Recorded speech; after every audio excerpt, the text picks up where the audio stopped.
Atenção, senhoras e senhores, sejam todos bem-vindos a bordo do Hora do Enem.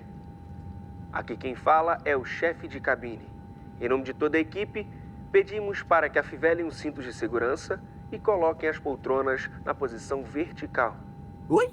E se preparem para a decolagem rumo a mais um programa de redação. Não, eu entrei no voo errado, eu achei que era pra praia. Eu saí daqui. Senta, estuda! E boa viagem. Oh! É pra quê? Quero ir pra praia.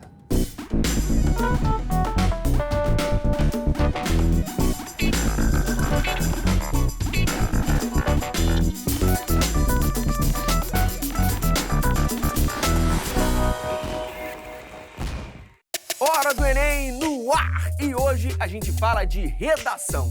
Ou melhor, hoje a gente fala de tese e tópico frasal. Dois elementos fundamentais para você estruturar um texto nota 1000. Vai por mim.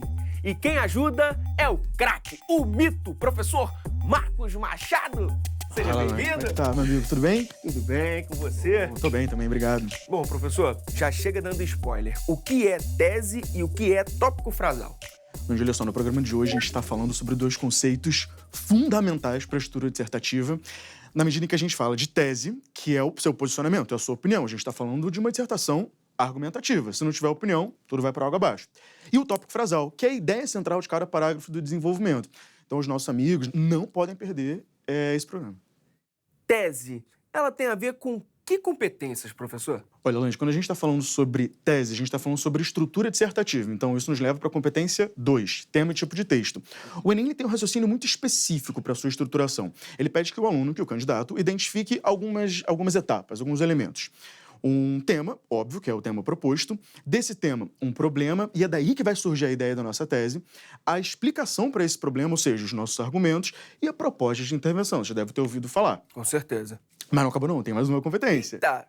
Na competência 3, ele avalia a capacidade de esse aluno organizar essas ideias, estruturar essas ideias. Ele usa uma expressão que se chama projeto de texto, marcas de autoria, que é uma tese desdobrada em ideias ao longo de um texto. Eita, então só aí já influi 400 pontos. 400 pontos. E não é brincadeira não, você vai dar mole com 400 pontos, o aluno fica meio desesperado em saber disso, não fica não, professor? Fica desesperado, mas é por isso que a gente está aqui para ajudar. É isso aí. Então qual a diferença entre a tese e a estrutura da tese? Boa, ótima pergunta. Olha só. Vamos pensar em um tema. Pensa aqui junto comigo, que já está craque na redação. Você vai pensar aqui junto comigo. Olha só. O tema da intolerância religiosa. Caminhos para combater a intolerância religiosa. Eu preciso pensar em uma tese. Uma tese é a sua opinião diante desse tema. Se você parar para pensar aqui, os nossos amigos, nossas amigas em casa também, muitas vezes o Enem ele direciona o posicionamento do candidato. Porque é óbvio que em uma redação sobre intolerância religiosa, a perspectiva que o aluno vai ter que adotar é contra essa intolerância. A mesma coisa em relação à violência contra a mulher, a mesma coisa em relação ao trabalho infantil. Os temas, de certa forma, ele tem um gabarito de abordagem, ou seja, uma expectativa em relação ao que você tem que falar e o que você tem que defender. Já uma estrutura da tese é você pegar esse posicionamento e apresentar, no final da sua introdução, já direcionando os caminhos. Ou seja, você pega a sua opinião e formaliza em um período, apresentando claramente, objetivamente, para o seu leitor o que você está defendendo. Pois é, você usou o verbo apresentar e não o explicar. Por quê?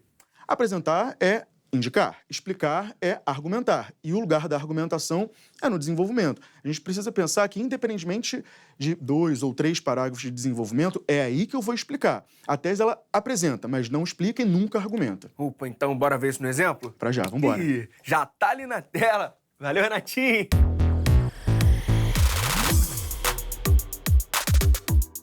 E aí, professor, o que a gente pode ver com esse exemplo? Olha, a gente está aqui com o tema do Enem 2007, o desafio de se conviver com a diferença, que é um tema bastante atual, na medida que a gente tem se deparado com diversos casos de intolerância nos diversos âmbitos. Vamos dar uma olhada nesse parágrafo, vamos ler junto aqui, ó. Na primeira metade do século XX, o mundo conheceu os horrores do nazismo quando a Alemanha, liderada por Adolf Hitler, perseguiu e massacrou os judeus.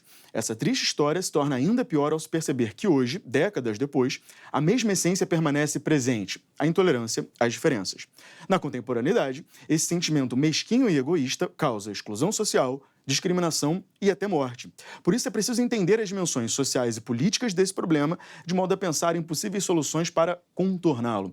Quando a gente olha para esse parágrafo de introdução, a gente tem que ter algumas coisas em mente. A primeira delas tá vendo esse primeiro período aí, que começa na primeira metade do século XX? Essa redação ela não vai fazer uma redação sobre nazismo, sobre Segunda Guerra ou qualquer coisa do tipo. O que essa pessoa faz é ambientar a discussão de intolerância para chegar ao tema propriamente dito, que é o que ele faz no segundo período. Essa triste história se torna ainda pior ao se perceber que hoje, décadas depois, a mesma essência permanece presente. A intolerância às diferenças, não tem nenhuma especificada. O que está destacado aí em vermelho é a nossa famosa tese. Olha lá, na contemporaneidade, esse sentimento mesquinho e egoísta, ou seja, quando se fala sentimento mesquinho e egoísta, já tem aí uma marca opinativa. Ele causa exclusão social, discriminação e até morte. Por isso, é preciso entender as dimensões sociais e políticas desse problema, de modo a pensar em possíveis soluções para contorná-lo.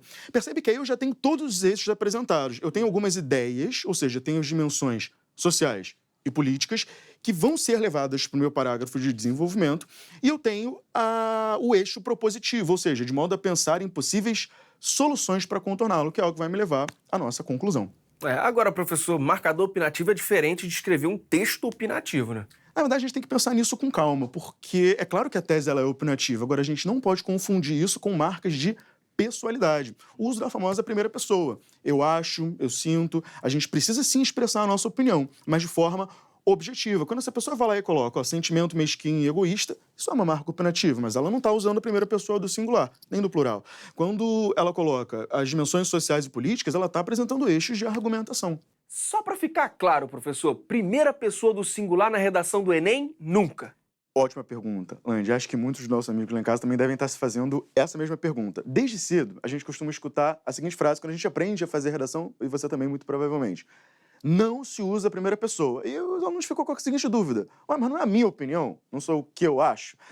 Mas aí a gente entra em um problema e a gente esbarra na linguagem dissertativa. A linguagem dissertativa, por definição, ela é impessoal. Nisso que a gente pensa na linguagem dissertativa, a linguagem da primeira pessoa não tem tanto lugar. Já a primeira pessoa do plural, em alguns momentos, ela pode ser bem vista e bem-vinda quando você está discutindo alguma questão ligada a engajamento, alguma participação social, trabalho de algumas ONGs. Então, isso é muito importante. Pode ser uma pergunta besta, professor, mas colocar, por exemplo, primeira pessoa do singular como sendo parte de uma citação. Boa. Aí rola. Ótima pergunta. Quando você está trazendo uma transcrição, uma citação literal, uma frase que tenha efetivamente a primeira pessoa, o eu, isso pode ser colocado. Você vai colocar entre aspas. Ou mesmo quando você faz uma referência ao próprio texto de apoio. Isso é perfeitamente possível. Agora, nunca a gente vai entrar no eixo de eu acho, eu quero, eu sinto, eu sei, etc. A gente sempre vai pensar no sabe-se, deve-se e afins e coisas do tipo. A gente pode ver mais um exemplo, professor? Claro, devemos. Vamos lá. Aí, ó. Um outro tema que não foi um tema do Enem, mas eu acho que serve bem para a gente pensar nessa discussão. Olha lá, o tema é o sistema carcerário brasileiro hoje, que é uma temática bastante discutida, a gente tem vivenciado rebeliões em presídios, essa é uma discussão que está muito em pauta. Vamos ver como é que isso se coloca, ó.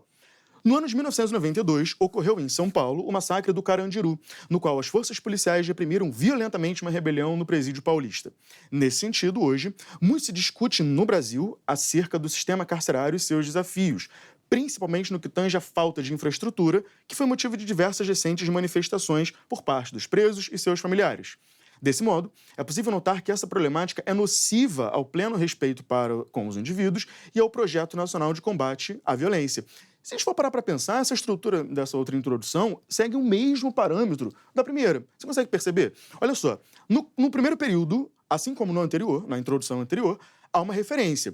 No ano de 92, ocorreu em São Paulo o massacre do Carandiru. Ora, quando você faz uma referência ao massacre do Carandiru, é óbvio que você já ambienta o leitor na discussão que você está querendo propor. E ela avança. Nesse sentido, hoje, muito se discute no Brasil. Por que é interessante fazer essa marca de no Brasil? Olha para a frase tema. O sistema carcerário brasileiro hoje. Então, você tem que demarcar o contexto da sua análise.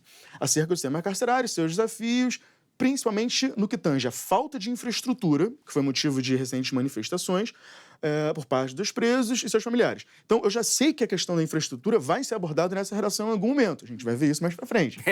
Desse modo, é possível notar que essa problemática... Ora, se é algo problemático, é claro que é ruim. Percebe que isso é uma opinião? Sim. É nociva ao pleno respeito para com os indivíduos, vai entrar num debate sobre direitos humanos, muito provavelmente, e ao Projeto Nacional de Combate à Violência, ou seja, um segundo eixo, a ideia de segurança pública e combate a ela. Apresentou aí já, né? Já apresentou esse posicionamento, tá? Uma marca muito clara e muito explicitada. E é isso que você tem que seguir, não tem muito mistério, não. E quais são as chances de um tema como esse cair no Enem desse ano, professor? Sempre que me fazem essa pergunta, Lange, eu fico numa situação absolutamente constrangedora, porque o professor de redação sofre quando escuta isso.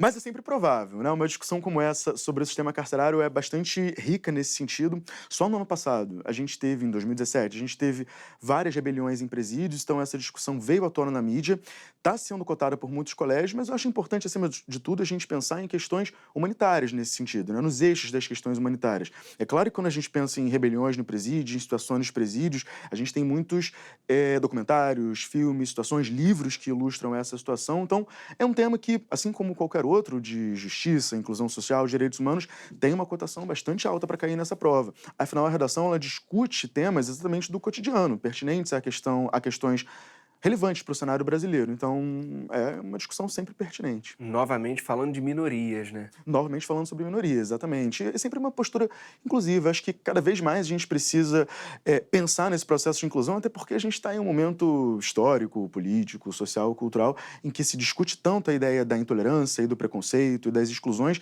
e a redação da Enem tem caminhado num vetor de pensar na inclusão de grupos, seja dos surdos ou da questão dos idosos lá em 2009 ou dos imigrantes. Então, sempre interessante pensar, por que não, na população carcerária. Lembrando, né, professor, que são minorias qualitativas, não quantitativas. Exatamente, Lange, até porque nesse tema especificamente sobre o qual a gente estava falando, do sistema carcerário brasileiro hoje, quando a gente começa a discutir o perfil da população carcerária, quem está nas prisões, como é que a gente lida com essa ideia de justiça, a gente certamente não está lidando com uma minoria. Então a gente precisa entender o que está por trás desse processo, assim como inúmeras outras questões. Por exemplo, por que há um processo de exclusão dos surdos? Por que há uma dificuldade de inserir os imigrantes na nossa sociedade? Por que os presos estão excluídos e por que um grupo específico faz parte da população carcerária? Então, eu acho que são questões muito pertinentes para a gente pensar para a formação de um cidadão mesmo. A gente está pensando no Exame Nacional do Ensino Médio. É claro que muitos candidatos já terminaram o ensino médio, mas a gente está pensando num perfil de um cidadão brasileiro, né, que se preocupa com questões, que é engajado, que está refletindo criticamente sobre o mundo em que ele está inserido, a realidade de que ele faz parte. Professor, relembra para a gente o que é o tópico frasal? Vamos recapitular um pouquinho essa coisa da estrutura? Mas olha só, a gente está falando sobre as competências 2 e 3 do Enem. Fundamentalmente, a competência 2, que trata da dissertação. No primeiro bloco, a gente falou sobre tese. Na introdução, a gente viu alguns exemplos e tal. Agora está na hora de focar no tópico frasal. O que é o tópico frasal? Cada parágrafo tem uma ideia, cada parágrafo tem um argumento. A gente vai desdobrar essa ideia. O tópico frasal é uma estrutura que vai abrir o seu parágrafo de desenvolvimento. Não pode confundir tese com tópico frasal, são coisas diferentes. Ué, mas a ideia principal do parágrafo não é o argumento? Boa, olha só, o argumento ele é composto pelo tópico frasal e pela explicação disso. Isso é um argumento completo. Você tem uma opinião, você precisa explicar essa sua opinião. Você não pode simplesmente jogá-la. Isso é um argumento. Por exemplo, você assiste a um filme. Você vai conversar lá com a sua namorada ou com alguém. Eu gostei do filme, mas por quê? O programa foi ótimo. Por que o programa foi ótimo? Aí você entra no eixo de argumentação. Então, tópico frasal tem a ver com opinião. Até tem, porque está ligado com a tese, mas a gente precisa ter em mente que são conceitos diferentes. O tópico frasal ele vai ser usado no seu desenvolvimento para sustentar a sua tese. Beleza, então bora dar uma olhada no exemplo para a gente ver direitinho como funciona? Melhor que a gente faz, vamos embora. Show de bola!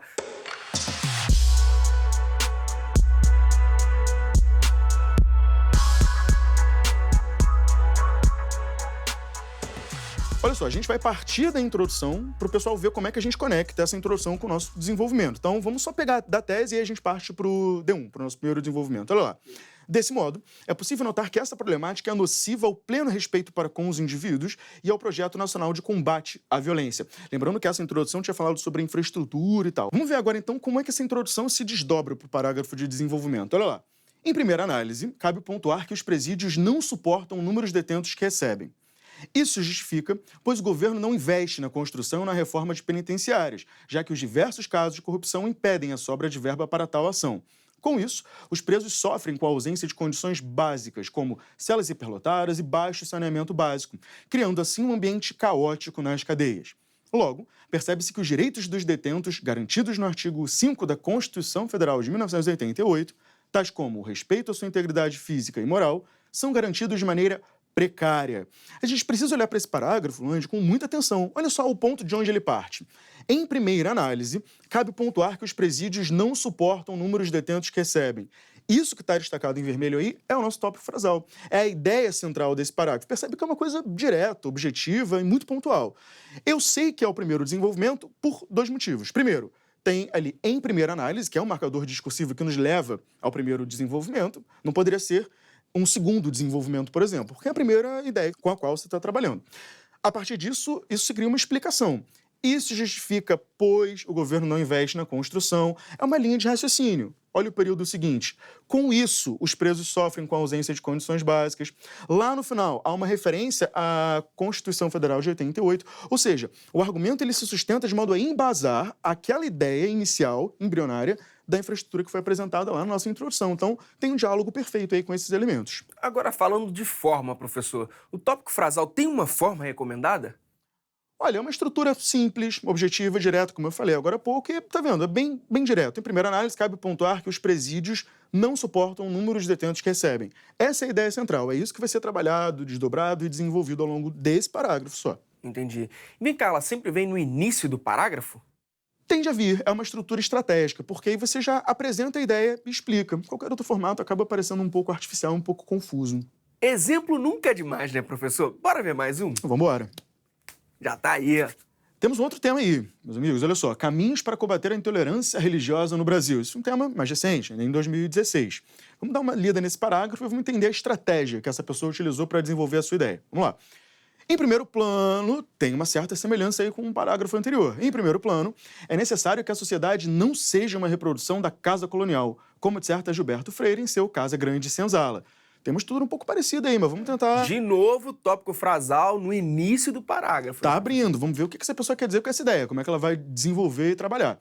O autor ensina que a realidade do Brasil, até o século XIX, estava compactada no interior da Casa Grande, cuja religião oficial era católica, e as demais crenças, sobretudo africanas, eram marginalizadas e se mantiveram vivas porque os negros lhe deram aparência cristã, conhecida hoje por sincretismo religioso. No entanto, não é razoável que ainda haja uma religião que subjugue as outras, o que deve, pois, ser repudiado em um Estado laico, a fim de que se combata a intolerância de crença. Tem muitas coisas aqui para a gente discutir, né? Mas vamos criar algum eixo aí, um eixo analítico. Primeira coisa, a gente está falando da competência 2, como a gente falou agora há pouco, tema e tipo de texto. Dentro dessa competência, uma das formas que a gente tem e de avaliação para esse critério é a capacidade de um aluno de dialogar com outras áreas. Por exemplo, quando você quer fundamentar melhor a sua opinião, você vai lá, bebe na fonte de outros autores, filósofos, sociólogos, para favorecer a sua própria ideia. Então você vai, segundo Freud, segundo Nietzsche, segundo Bauman, essa galerinha toda vem e é utilizada pelas gerações dos alunos para dar uma força argumentativa. Não dá outra. Quando essa pessoa vira e fala, como disserta Gilberto Freire em Casa Grande e Senzala, esse argumento de autoridade sustenta, embasa e solidifica melhor a ideia que ela pretende defender. Quando ela fala sobre religião oficial, quando ela fala sobre marginalização das religiões de matriz africana, como isso tudo se desdobra dentro desse parágrafo de desenvolvimento. Ou seja, uma ideia muito bem explicada, um raciocínio muito bem encadeado e um argumento completo. E dizendo aquilo que você mencionou agora há pouco também. Primeiro período, tópico frasal. Quando se abre ali, é um pouquinho diferente do primeiro, mas ainda assim a estrutura é bem parecida. Quando essa pessoa começa, ó, em primeiro plano, está dialogando com uma primeira análise, em primeiro lugar, abrindo o primeiro desenvolvimento. É necessário que a sociedade não seja uma reprodução da casa colonial, como disserta Gilberto Freire. Ou seja, isso também é uma marca opinativa, que certamente está dialogando com a estrutura introdutória da tese. Ter um bom tópico frasal já garante um bom parágrafo? Não necessariamente, claro que não, porque quando a gente pensa na explicação dessa ideia, essa pessoa, por exemplo, ela poderia ter tido um ótimo tópico frasal e ter se embaralhado, não ter explicado muito bem ao longo do desenvolvimento. Então a gente tem que pensar no combo. O que é argumentar bem? Isso é a pauta para um programa só. Chega mais, professor. Vem cá pra frente.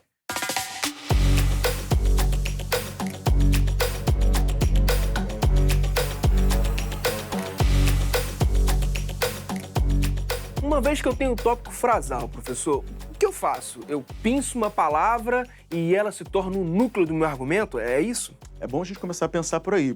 Quando a gente pensa em qualquer tema, seja o sistema carcerário, seja a intolerância religiosa, seja a inclusão dos surdos no processo educacional, a gente consegue pensar sempre em algumas dimensões, em alguns eixos de análise desse tema. A gente consegue pensar em dimensões políticas por trás disso, a gente consegue pensar em dimensões econômicas.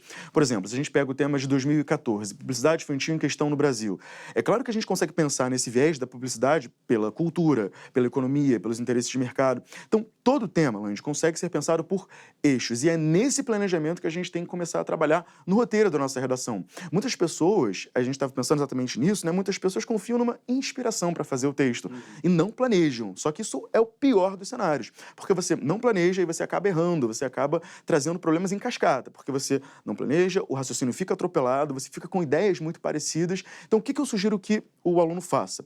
Pense nesses eixos, eu vou discutir nesse tema a questão cultural e a questão política. E são essas as ideias centrais que vão fazer parte do nosso desenvolvimento, como a gente viu nos exemplos. Escrever um tópico frasal é escrever um núcleo, é escrever o DNA do nosso argumento e do nosso raciocínio como um todo. Então, é crucial, é o ponto-chave e máximo. Beleza. 2 perguntinhas, professor. Primeiro, existe redação do Enem sem tópico frasal? Olha, eu diria que não existe redação dissertativa sem tópico frasal, né, do Enem. A gente precisa pensar que toda dissertação que se preze vai ter uma tese, vai ter um tópico frasal, e a gente precisa articular todas essas ideias, não dá para ficar simplesmente jogado. E a gente volta naquele problema que eu mencionei agora há pouco. Se você confia na inspiração e não planeja o seu texto, a receita para o desastre tem grandes chances de não dar certo. Mesmo que a gente não saiba, né, professor? Às vezes tem ali o tópico frasal, você ainda não identificou. Mas é melhor saber o que é e saber fazer. Por isso que antes de redigir, a etapa de redigir a redação tem que ser um segundo momento. Antes de tudo, a gente precisa fazer o quê? Parar, pensar o que eu vou dizer, como eu vou dizer, qual estrutura eu vou utilizar. Então não dá para confiar na inspiração de um momento sem esquematizar direitinho o que vai falar. E se os meus tópicos frasais estiverem muito parecidos? Essa é a segunda perguntinha. É o famoso encher linguiça, é aquela coisa de você... Tipo, sim, por aí. Muitas pessoas não têm o que dizer e falam assim, eu vou aqui enrolar e tal. Quando você entra nesse processo de vou aqui enrolar, certamente o seu corretor sabe quando está sendo enrolado. Então, nesse processo, o que a gente precisa ter em mente? Ideias parecidas? Não. A gente tem que ter cada argumento, é claro que está tudo dialogando com a tese, mas cada argumento tem que funcionar isoladamente, apesar de estar conectado com o todo, apesar de estar ligado lá com a tese. Então, eu não posso ter ideias parecidas, senão a gente acaba caindo numa abordagem circular e falar a mesma coisa com outras palavras. É o que a gente chama de tautologia. Então, você fica repetindo determinadas ideias sem aprofundar ou sem criar outro eixo e acaba enfraquecendo a defesa do seu ponto de vista e, como um todo, a sua argumentação. E aí a gente volta para aqueles problemas sobre os quais a gente falou, das competências centrais, principalmente da competência 3, que é a coerência e organização das ideias, ou seja, o pior dos mundos. E qual é a sugestão para quem quer treinar mais, professor? As pessoas têm muito medo de escrever, né, Lange? Não sei se você gosta de escrever, mas as pessoas têm medo. E aí, escrita é treino. Ainda mais quando a gente está falando de um texto tão técnico assim. Eu já ouço muito dos meus alunos dizendo, mas eu não estou inspirado para falar sobre determinado tema. Essa redação que a gente está vendo aqui, ela não é inspiração, ela é técnica. A gente tem uma estrutura. Então, a gente precisa treinar. A ideia é pegar temas anteriores do Enem ou outros temas aos quais as pessoas têm acesso e tenta produzir uma tese, tenta produzir um tópico frasal, faz essa mesma estrutura que a gente viu ao longo do programa de hoje. Tem que pegar e praticar, não dá para ficar contando com inspiração. Isso aí, técnica aliada a toda a vivência, né? Sem dúvida, porque a escrita vai transpor isso. Show de bola, professor, muitíssimo obrigado. Sempre bom te ver. Valeu, mas sempre um prazer ter você aqui. Volte sempre. Muito obrigado. E aí, tá esperando o que pra treinar? E se inscreve lá no canal da TV Escola, youtube.com/TV Escola. Sempre que tiver um vídeo novo, você fica sabendo primeiro. E até a próxima. E a partir daí eu vou desenvolvendo... Já misturei tudo.